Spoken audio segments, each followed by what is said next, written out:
Let me guess. You've been thinking about starting your email list for what, months now? Maybe even years? Or maybe you've got a list, but your email still looks like they were designed in 2009 on a dial up connection? I mean, either way, Flowdesk is going to be your new best friend.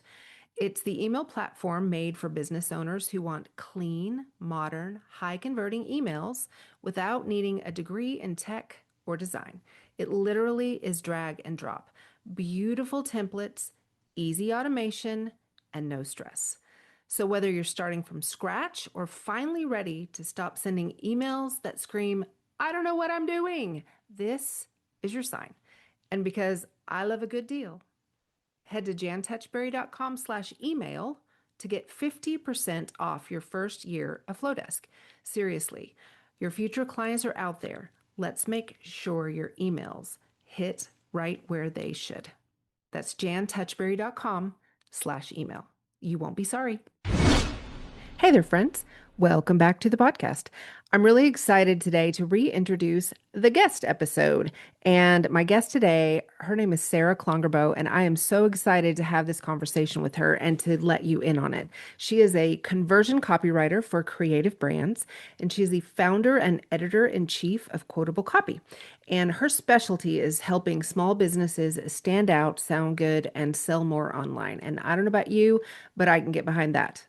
Well, in fact, I did get behind that because, fun fact, Sarah is the one who did all of the copy for my new website. I had a VIP day with her. It was absolutely phenomenal. She's so easy to work with. And I can't say enough about the goodness that she brings to the copywriting space. So today's episode, she's going to drop so much wisdom for you. If you're at a place that you can take notes, I suggest you grab a pen and paper. If you're not, I suggest you plan on coming back to this episode and listening again with a pen and paper in hand, because what she is going to bring today is it's wisdom that you are going to want to implement in your own copy. And so without further ado, let's jump in. Truth time. When's the last time you raised your hands for a swift kick in the pants? Well, I'm the no-nonsense type friend who's going to tell you when you have food in your teeth. So let's get right to it.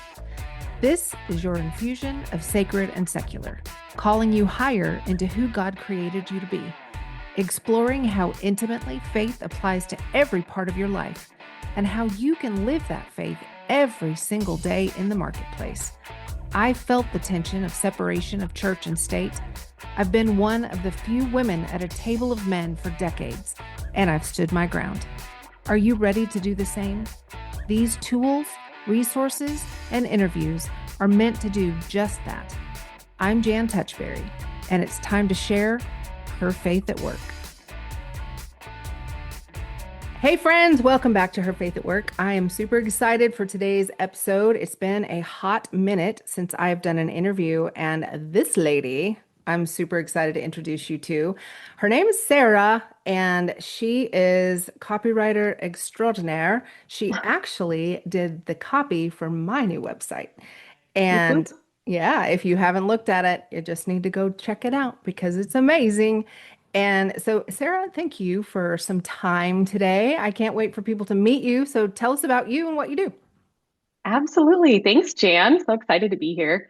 I am a conversion copywriter for creative brands, just like Jan's, and the brand Collaborative, which is the name we were working with when we were working together. Super excited to be here because I love words. I love messaging. I love story. I love infusing those in both business and faith. And so this just seems like a really natural meeting of all of those things. Yeah, um, I think that believers, um, obviously, this is a generalization, not all of them, but a lot of them that I talk to have a hard time infusing the business and the faith. Mhm. Chiefly what I hear, and I don't know how many faith-based entrepreneurs you work with, but what I hear from people is they're afraid to alienate potential clients because of their faith. They have Hmm. zero idea how to work it in so it doesn't get in the way of bringing their ideal clients. Do you run Yep. into that? I do. I do. I often get the question. I work on a lot of website copy, like we Mhm. talked about. Yeah. And one of the main pages on your website is your about page, Yeah. right? So the question I often get asked is how much of my own story in general do I put Mm. on the about page? And actually, I find that a lot of entrepreneurs almost try to put too much of themselves into the about page rather Mm. than focusing it on the client, right? Because when we're visiting a website, sadly, we care about ourselves and not about the person we're trying to interview essentially, which is what a website about page is. But I agree. They don't know exactly what parts of their story are impactful, right? Mhm. Like they like to think, oh, it's about my favorite coffee drink or, this really long foray into how I got into entrepreneurship. But there are key points of your story, I feel like, that are super meaningful to your Mm. audience, and you just have to figure out what those are. And I think faith really is something that, if it's important to you, like it is to you and me, it's not something to shy away from, yet it also doesn't need to be front and center on the about page. I mean, I think it obviously depends on what your offer is and maybe how bold you are in your own faith. Right. But yeah, I think there's no right or wrong answer. It's just a matter of conveying your values and aligning those Mhm. values with your audience. Yeah, that's really good. So, talk to me a little bit. Your business is quotable copy. So, why don't you tell people how you got started in the business of copywriting and how quotable copy came to be? Share your story with us. Oh, thanks. Yeah, I suppose if we're talking about stories, I'll share a little bit of mine.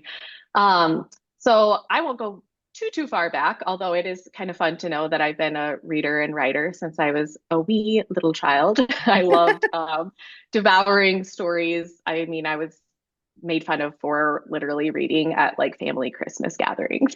So, Aw. so I've always loved words. I have been writing professionally since I graduated college with a creative writing degree.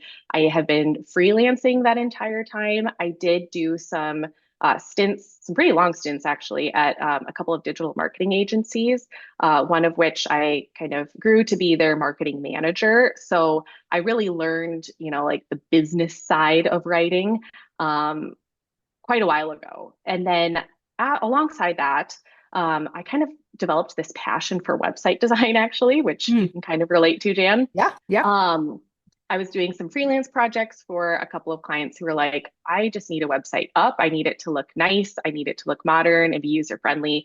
And then obviously also tell my story. I'm speaking from the client's perspective here. So I said, yeah, I can give that a shot. So I did a lot of website design for a couple of years. Really then decided though that while I enjoyed the design, I think I was pretty adept at it, it was not my sweet spot. Hmm. Words have remained my sweet spot. And so yeah, after being Sarah Klongerbo, just freelance writer for a number of years, I took the leap. I launched Quotable Copy, I think it was late 2023. So coming up on 2 years now.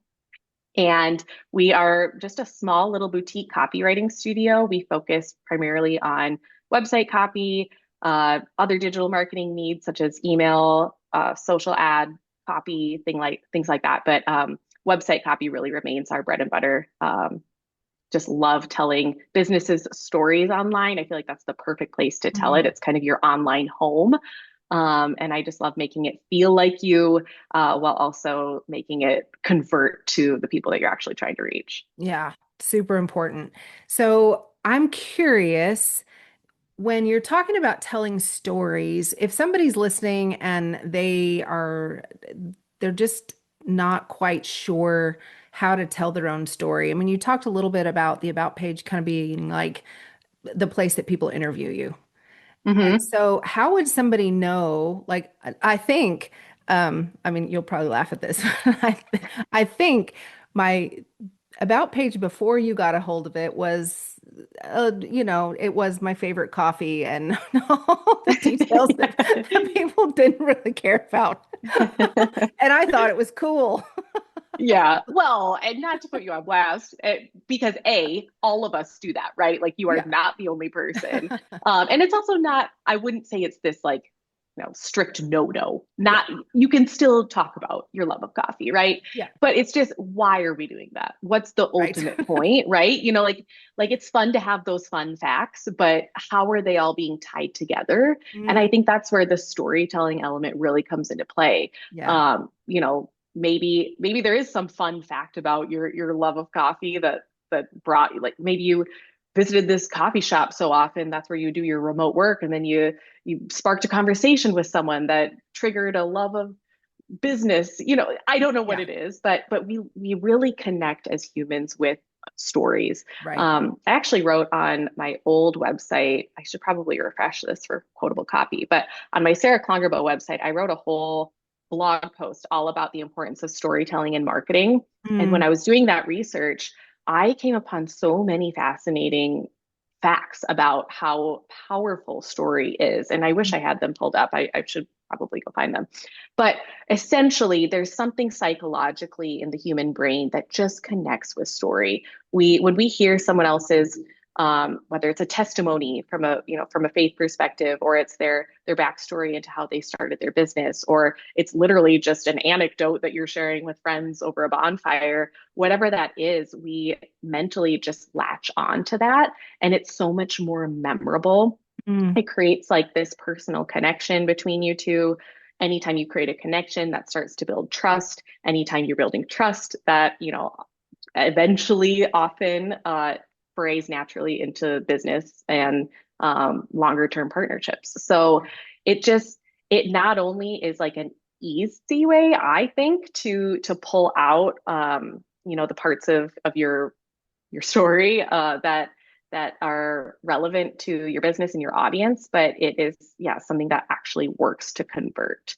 So yeah, I don't know an easy way to think about how to start telling your story, because I know that that's kind of a vague thing, right? yeah. Like, what does that actually mean to tell your story? I think the first place I would always start is kind of with that question, like, what got you into your business? Kind of like what you were just asking me. Um, that can spark some ideas. So just getting that on paper, maybe it's even just, recording a voice memo, acting as though you're telling a friend, having that conversational language. So just getting that down, and then trying to, like, yeah, really pull out, like, what are the key details here that are really important. Um, Something that I learned in college when I was in a creative writing major, we learned a lot about the importance of concrete detail. So Mm, that's like specifics in your story that you can share. So that's actually where something like, your favorite coffee order, that actually is kind of fun for people, because it's something very specific. So instead of saying, like, I love coffee, it's, I love a vanilla sweet cream cold brew from Starbucks with yeah. extra ice, or whatever it is. Right. Yeah. Like, Yeah. that's like very, very specific. So that helps pull out your personality. So yeah, again, just telling your story, trying to pull out those specific details that are memorable, um, and then going from there, letting it kind of spiral. Of course, social media is a really easy place to tell your story. Every post could be its own little anecdote. Maybe you had a chat. I honestly, you and I, after this, I could probably write a whole post just sharing, what we talked about. Um, those specific details, as opposed to just writing a caption that's very generic about, like, hey, here's 3 business tips. It's, here's what I learned, here's how I learned it. Mm, oh my gosh, Does that make that's so sense? good. Yes. I mean, that's like little light bulb just went off in my brain, because how many of us are not doing that, especially in the space that we show up the most, which is social media. Mm-hmm. It's like, Mm-hmm. and for those of us who are a little less enamored with social media these days, Yep. I would even find it easier to reframe that about let's tell a story, what I learned today. Yes. And it's a little bit freeing to me to Mm-hmm. think, oh my gosh, and people are actually gonna enjoy it more than just Yes. some generic post that, is like womp womp, a Absolutely. dime a dozen. Ab- that's just it. It's a dime a dozen, Yeah. because while, yes, some of those social media templates that you can find out there that are like, oh, all these prompts for your captions, those can be helpful. They're a great starting place, but they end up sounding so much the same if you Yeah. don't infuse your personal details into it. Oh my gosh, that's so And good. And yeah, so it's just a marriage of, you also don't want to, just go on and talk about what you had for breakfast with no context, right? Like it should still be relevant. But Right. but yeah, I really think, and I find this, I don't know if you found this too, Jan, but like talking about social media specifically, when I get on, especially when I'm vulnerable, like the engagement goes up like so much more than if I'm just Uh-huh. posting something again, like somewhat generic or yeah, not specific to my own story. Yeah, for sure. It's so funny talking about stories in general. It's so funny that we, especially as believers, don't realize the power of story because half of the red letters in your Bible are Jesus telling stories, for Pete's sake. Absolutely. If that's the method that Jesus decided to use to get his point across to people, should we not be employing that same method? And I'm Ah, not talking about amen. saying a parable, but I mean Yeah. story, right? Absolutely. Yeah, Exactly. Yes. Yes. And take the whole Bible anyway. Like it's all not all narrative. There's a lot of different yeah, literature in the Bible, but so much of it is story. Yeah. And that's how we absolutely. learn. We Yeah. like, I mean, it's much easier. You even think about like the children's Bible. All it is rephrase, like it's telling those characters stories. Of course, there's so much richness to the poetry and the prophecy and like, various other types of literature in the Bible. And I don't want to discount that by any means. But like you said, if Jesus himself is using story to teach, how much more should we? Right. Yeah. Let's uh, let's take that one as a note. yes. Yeah. Yeah. Yeah. Too Learning from the funny. master himself. So I want to talk for a minute about the people who are listening who are like, okay, I'm seeing your points there. I want to use story in my writing, on my website, in my social, all of that kind of stuff. Relate that in your experience as a copywriter to how does using story translate into relationship and then into actual conversion? Hmm, great question. I think a lot of it starts for me in the funnel that I, kind of use for my business and what tends to work with a lot of my clients. A lot of it starts on the website, right? So Mhm. like I was kind of alluding to, telling your story on that about page again in a way that relates to your audience, but getting them to make that personal connection. I then like to get them on an email list, and that's where you can kind of nurture the relationship more. And I think that there are ways in your emails, even if you have a very practical strategy. For instance, like I send out a weekly copywriting newsletter. So it's not necessarily like pertinent to my specific story. I'm not always sharing, like what happened to me this week. But sometimes I am, like I'm infusing my personality. I'm sometimes sharing, like, I think just this week's email, I shared an example of an ad that I saw Yeah. in a magazine. Yeah, It did you was read so that one? good. Oh, thanks. I But didn't yeah, get it, by even the way. I was not right. oh, the little game. I put Yeah. a little question in there. I said a little test. I said, "What letter would you remove from this ad?" Yeah, I did not So, guess. oh, that's hilarious. Well, neither did my husband, and he's in marketing too, so don't feel bad. Okay. But yeah, it the way I framed this tip was in a story format. I kind of started it out by saying like I put in a quote that I had actually said to my husband. I said, guess which letter I would remove from this ad while we were on a road trip with our two boys sleeping in the back seat. That's a specific detail, right? Yep. So it's kind of creating that painting that picture in the reader's mind. And then I actually literally put an image of the ad in question into the email. And then, I kind of went from there, and I took that as an opportunity to teach on copywriting and how it's important for us to, become a member of our audience's community, Yeah. speaking with our language, not just your language. Anyway, I'm getting a little bit into the weeds there, but that's just one example of how you can like naturally infuse like your own story and like the power of the story format into, say, an email. And then the more you do that, yeah, whether it's through email or social media or other platforms where you're just engaging with your audience on a regular basis, they get to know you. They get to know your voice. Even speaking of my husband, sometimes I just say, Troy instead of my husband because I think my audience kind of knows him by now. Like I'll infuse him into various stories here and there.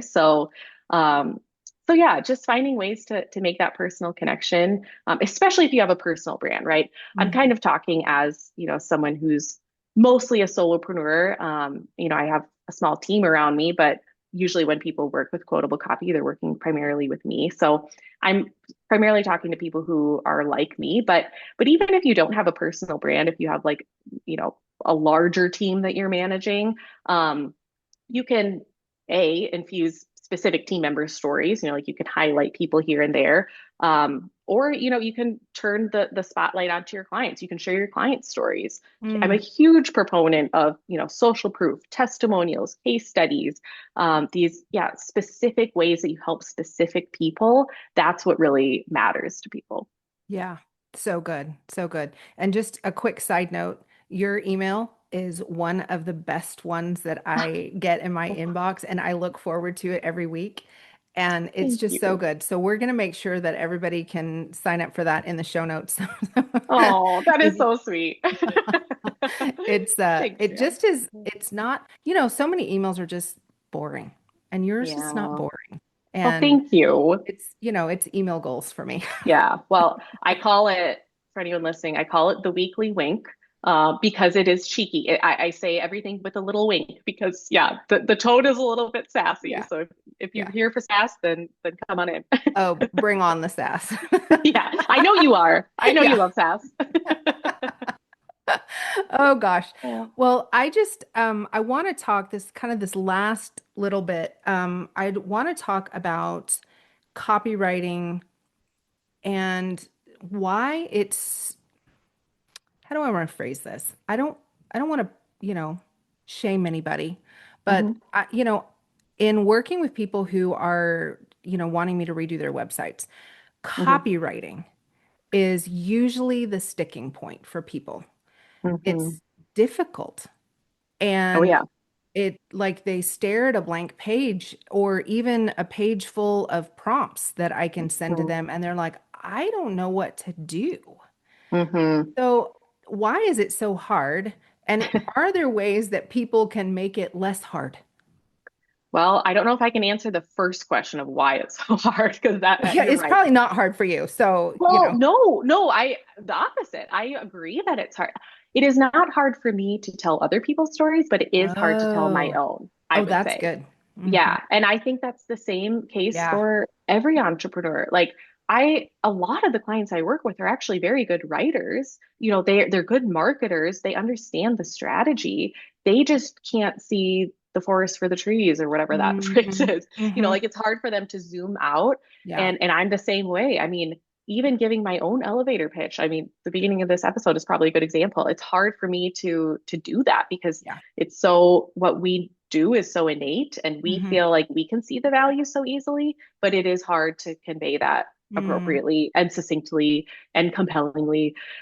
So I agree it is hard and don't feel shame if it is hard for you because I think it's hard for everybody.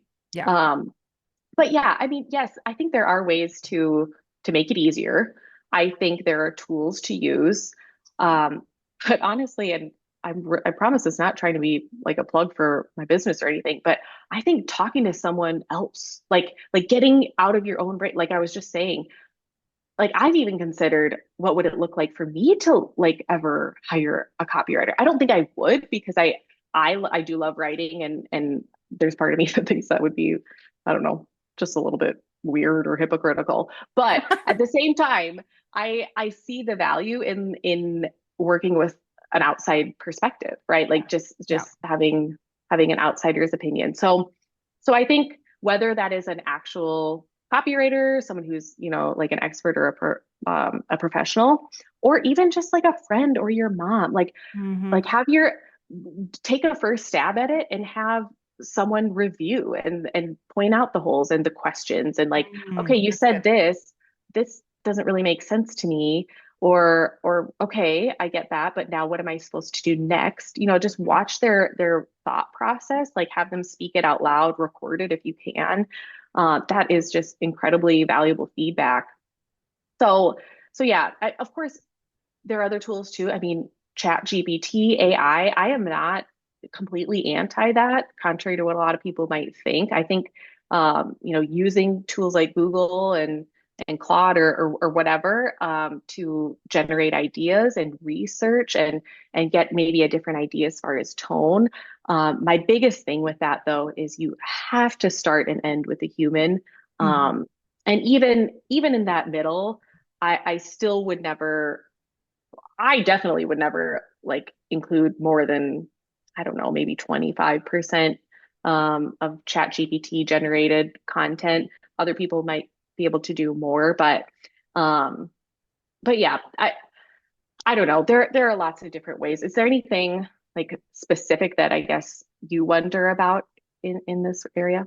Um, no, I think that that's super helpful. I just that getting the second set of eyes on things Hmm. because I find that like I don't consider myself a bad writer. I definitely No. have like a um my own tone and my own voice and I feel like I was a little hesitant to work with a copywriter on that because I didn't want to lose the tone and Hmm. my own voice. I didn't want it to sound like somebody else. And I think, I mean, you did just such a beautiful job of really encapsulating who I am um and the things that are valuable to me and keeping the sass and Oh yeah, you we know, kept the sass. yeah, we did. And and so I think people are a little bit, some people can land on the, I don't know if I want to, go all the way to using a copywriter. I'm just for people who are curious, I have made the decision to not do websites without hiring Sarah to do copy for people because I just it's too hard. It's too Hmm. hard for them. It really is. And so that's just something that I have discovered over the last couple of years of working with clients is that you see it over and over and over again. And I want to take that off their plate. I want Hmm. to release the pressure valve, so to speak, so that Hmm. they can really work with someone who knows how to pull out the things that are important to their ideal client and really put their best foot forward. And that second set of eyes, it's that Yeah. I always tell people that we're always too close to our own genius to be able to see how to effectively put that out into the world so much of the time. And so Yeah. having somebody who can look at it and look at you with an objective perspective and see what you're so good at and Hmm. write it in a way that people like it pops off the page Hmm. and people are Yeah. like, oh yeah, I've got to work with her. I need to work with Exactly. her. Well, and I was actually just chatting with someone who is like kind of an AI specialist, asking her about her opinion. And she was saying about how, yes, ChatGPT is so powerful, it can get you so far, but it's that emotional connection. Yep. And that what you just said reminded me of that, where that is the value of custom copy, I think, Yep. is that it has that emotional quality. You can't fully explain why, but it just connects with the audience. And I appreciate you saying all of that, by the way. And something that I feel is unique about writing is that we all do think we can do it, and we can, right? Like, of course, we can all speak. Like well, you know, Yeah. we all have communication abilities in one form or another. And we may not have design capabilities, right? Like it's easy to think about hiring like a website designer when you literally have never designed a website before. Whereas with like website copy, it might be tempting to think like, well, I can write, of course I can write my own website copy when it's really a completely different skill set, like you said. Like Absolutely. it's something that um I don't know. My main format, the way I work, is actually through like VIP days. And I was just talking to someone else about the VIP day model and how the value that you're selling is not just the time, it's that whole decade of expertise and Yep. experience that, someone like me, like I've generated over the years. So yeah, just again, giving people that permission to yeah, give it up. Like the amount of relief that a lot of my clients Yeah. say, like when they say, I Yes. don't have to wrangle this Google Doc anymore, it's really relieving. So Yeah. yeah, don't feel bad if it's not coming naturally to you, and if you want some help. Yeah. Well, I can say from personal experience doing my own website prior to this. Actually, I did two websites for myself prior to this versus my experience with opening my hands and handing things to Sarah and saying, "Please help." Oh. The relief Hmm. and it's I know that people can think I can't afford a copywriter. Well, I'm here to tell you that you can't afford not to hire a copywriter because this Mm-hmm. is your business. Yep.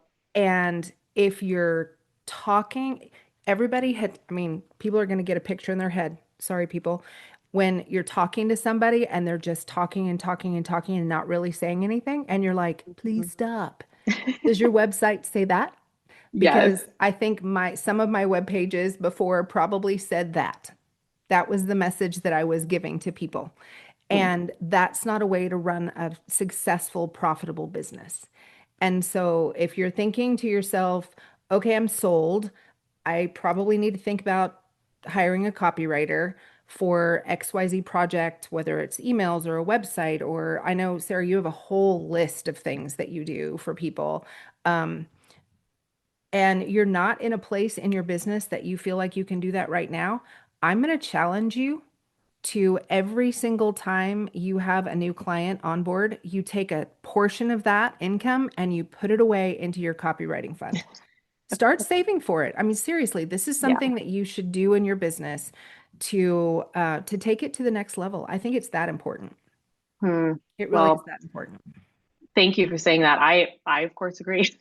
But yeah, and especially if you have, like a higher ticket item, right? Yep. Like if you are selling something, maybe it's a website, full website rebrand, branded website package or something like that. Maybe it's a coaching program or a mastermind or whatever it is that you sell. If it's like upwards of a couple of $100s, if you sell just one of those things, you can often get back your money that you invested in copywriting. Like if the message can connect with just one client more, that's already getting your return on an investment. And let alone think about how many other, ideal clients you're attracting. And it's a long game, right? Like Yeah. it can have immediate effect, but it can also, spiral and help you for months and years down the road. I mean, I've obviously been doing this for many years now, and I still see clients have the same website copy and it's still serving them, and of course there are times when I would recommend refreshing, especially if your audience or your offers have changed. But you could also take that copy and spin it off into different social posts or emails or whatever. I always tell clients like this copy is yours to do with what you will. Like Yeah. it is yours now. So anyway, I appreciate you saying that. And yeah, I can attest to the value of on the opposite end. I talked earlier about uh being a website designer in my past, and I went through a website redesign, when I was launching quotable copy and handing that off to the pros, like people like Jan, like that is so valuable. Like I have tried to, yeah, wrestle with show it and come Hmm. up with something, maybe it would have taken probably 10 times as long, and it would have not looked, it probably would have looked 10 times worse. It just I'm a huge proponent of just, owning your where you are great. Like you were saying, like the value of a copywriter is like pulling out like what are those unique value propositions that you offer that nobody else does, or at least at the level that you do. Yeah. And yeah, so just owning what you're really great at and outsourcing the stuff that you aren't, if you are at a place in your business where you can. Yes, and yes. So I know people are going to want to know how they can work with you and where they can get all the things like a VIP day, which is what I did, and I highly recommend. Hmm. So talk to people about where to go to find all the things. Sure. So quotablecopy.com is probably your best bet. All the resources should be found there. We have a full resources page of a lot of different freebies and blog posts, things like that. a really good place to get started is probably our free brand voice magazine. We talked a lot about, the importance of story and personality, personal details. That magazine can help you kind of start to flesh out, okay, what is my personality as a brand? And specifically when I'm using messaging and copy, how can I talk in a way that sounds like me, but also, is aligned with my audience? So that's a fun place to start. If you download that, you'll probably be automatically added to the weekly Wink newsletter. But like Jan said, that's a fun place to start to get some more tips and ideas for free, obviously, on a weekly basis on how to improve your messaging. Love it. Love it. Love it. Thank you so much for your time. And I hope that people are as enthralled with who you are and what you do as I am. Oh, Jan, thank you. Thanks for having me. And yeah, everyone keep listening to Her Faith at Work, because I was just listening to one of your recent ones as well. It was that something about the importance of messaging. I was like, she's spot on. She gets it. Thanks, Jan. Yeah, you're welcome. You guys have a great week. See you next time. Thanks for joining me for another episode of Her Faith at Work. If the Lord put someone on your heart that you think needs to hear this message today, will you just smash that share button? And if you haven't already followed the show, I would love for you to do that. Super extra points if you hop over to Apple Podcasts and leave us a review. That helps the algorithm pick us up and drop us right in the AirPods of people that need to hear what the Lord is saying to them today. I hope you'll come back for the next episode of Her Faith at Work. The podcast comes out every Wednesday. And if you look down in the show notes, I've even got a couple of free downloads for you that I think you will really enjoy. With that, have a great week. See you next time.